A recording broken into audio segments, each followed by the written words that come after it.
Bonjour les amis et bienvenue dans cette nouvelle vidéo. Pour toi qui es nouveau dans ma chaîne, je suis Franck et je suis nouvel arrivant au Canada. Sur cette chaîne, je partage avec toi tout ce qui a trait à l'immigration. Alors aujourd'hui, on va parler d'un sujet qui est assez à la une, qui vraiment fait bouger les lèvres. Il s'agit des interviews auxquelles sont soumis les candidats à l'obtention du CSQ et ce dans le cadre de leur projet d'immigration vers le Canada et vers le Québec en particulier. Alors, aujourd'hui, j'étais en train de me balader sur Facebook et je suis tombé sur un post de quelqu'un, en fait, d'un couple qui s'est vu interviewer et qui a bien voulu, n'est-ce pas, comme ça, partager les différentes questions qui leur ont été posées au cours de cette interview. Ayant trouvé cela très intéressant, ayant trouvé les questions intéressantes et sachant que beaucoup de personnes devront malheureusement passer aussi par là, j'ai tenu à partager ces différentes questions-là avec vous qui pourraient peut-être être les prochains à être interviewés. Mais toujours est-il que ce n'est pas systématique que vous allez être interviewé. Mais c'est possible. Alors, vous devez être prêt au cas où cela vous arrive. Sans plus tarder, on va directement passer aux différentes questions qui ont été posées aux différents partenaires. En fait, il s'agissait ici pour eux d'entrer chacun à son tour dans la salle où se tenait l'interview et de répondre à certaines questions. Voilà, la conjointe dit ceci. La première question qui lui a été posée, ou l'une des questions qui lui a été posées, était de savoir quel est le nom de votre belle-mère. La belle-mère ici, en fait, c'est la maman de son mari. Donc, on demande de savoir quel est le nom de la maman de son mari. C'est tout à fait normal qu'elle doive savoir le nom de la maman de son mari si elle est vraiment mariée à la personne. Après, quand l'agent a fini de lui poser cette question, il lui dit « Votre conjoint est de quelle origine et d'où plus précisément ?» Ici, quand on parle d'origine, vous savez, on va prendre le cas par exemple de mon pays, le Cameroun. Quand on parle d'origine, vous pouvez être de l'ouest et plus précisément de Badjoun, de Baranté, de Bouddha, etc. Donc on demande quelle est la région d'origine de votre conjoint et d'où plus précisément.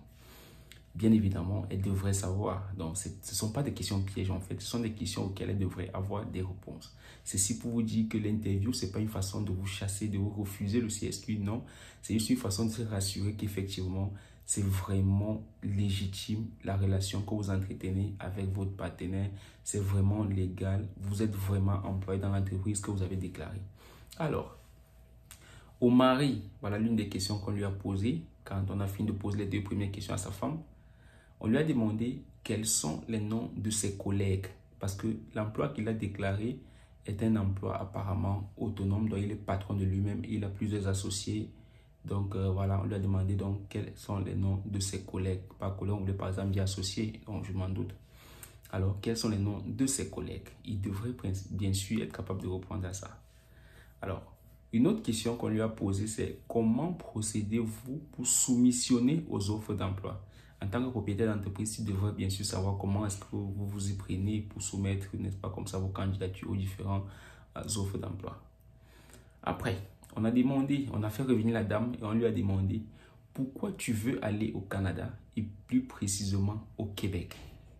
Vous savez sans doute, ARIMA est une procédure d'immigration qui vous permet de vous installer et de vivre au Québec et non dans l'autre partie du Canada. On lui demande donc pourquoi est-ce qu'elle veut aller au Canada et plus précisément au Québec. Il s'agit ici pour elle de donner vraiment quelles sont ses motivations, de prouver à l'agent d'immigration, de prouver à l'agent qui l'interviewe que non, elle va effectivement résider au Québec. Alors, bien sûr, elle a bien répondu aux questions. Et j'espère que vous aussi, avec ces questions que je vous donne, vous serez à même, si on vous repose la question, de vous défendre. Alors, elle dit ceci, on a vérifié tous ses comptes sur les réseaux sociaux. Facebook, LinkedIn, on a tout vérifié.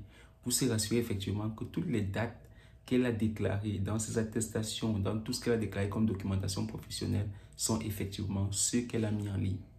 Alors, si vous êtes dans votre projet d'immigration, rassurez-vous que tout ce que vous mettez sur Internet coïncide avec votre dossier d'immigration.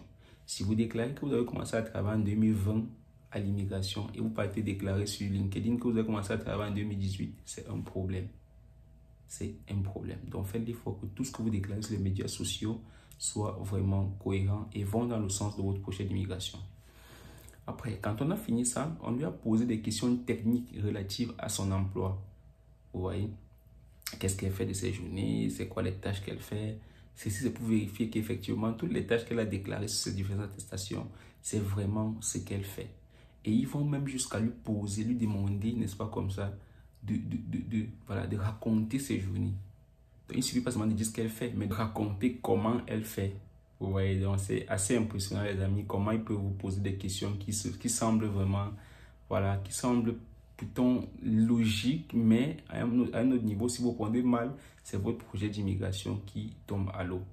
Alors, la dernière question qu'on lui a demandé, c'est parce qu'elle était enseignante apparemment, on lui a demandé de raconter, de raconter ses unités d'enseignement préférées dans les moindres détails. Donc, de raconter, n'est-ce pas comme ça, quelles sont ces unités d'enseignement dans les moindres détails. Les unités d'enseignement, ça peut être la mathématique, ça peut être la science, ça peut être l'anglais. Donc, quelles sont donc ces unités d'enseignement dans les moindres détails qu'elle doit donc raconter? Comment ça se passe? Comment elle fait? Donc, les amis, c'était en gros ce que je voulais partager avec vous aujourd'hui. Ces quelques questions-là que j'ai, n'est-ce pas comme ça, piochées sur Internet et qui sont réelles, je n'ai pas créé, qui sont bien sûr réelles. Alors, rassurez-vous n'est-ce pas comme ça, repasser ces questions en revue, vous rassurez que vous avez des réponses à ces différentes questions-là. Et moi, le conseil que moi je vous donne, c'est vraiment de vous intéresser à vos procédures. Si vous êtes marié à quelqu'un, intéressez-vous à la personne, apprenez de la personne. Vous pouvez même faire des jeux en couple, de vous poser différentes questions. Vous pouvez faire ce petit jeu d'interaction-là qui vous permettra, n'est-ce pas comme ça, de connaître mieux votre partenaire. Et ça vous évitera comme ça d'aller là-bas au niveau. On peut vous demander par exemple la couleur préférée de votre conjoint. C'est possible. On peut vous demander, ce matin en sortant de la maison, quelle est la couleur du drap qui était sur le lit? On demande ça et puis on vous fait sortir, on ramène votre copine, on lui pose la même question. Ce sont des questions qu'on va vous poser, qu'on peut vous poser les amis. Alors il faut vraiment apprendre à ne pas négliger les petits détails. Préparez-vous au maximum n'est-ce pas comme ça, à cette entrevue-là. Et je vous assure, si vous avez appris de votre procédure, si vous avez appris de votre partenaire, il est tout à fait normal que vous sortiez de là avec un bienvenue au Canada. Donc les amis, merci d'avoir regardé cette vidéo. Si je trouve d'autres questions comme ça, je ferai d'autres vidéos. Si vous aimez le contenu, likez, partagez, laissez des commentaires qui vont dans le sens que voilà, ça vous plaît que je fasse ce genre de choses. Et surtout les amis, restez concentrés dans vos procédures. Je vous souhaite vraiment le meilleur et bonne chance à vous.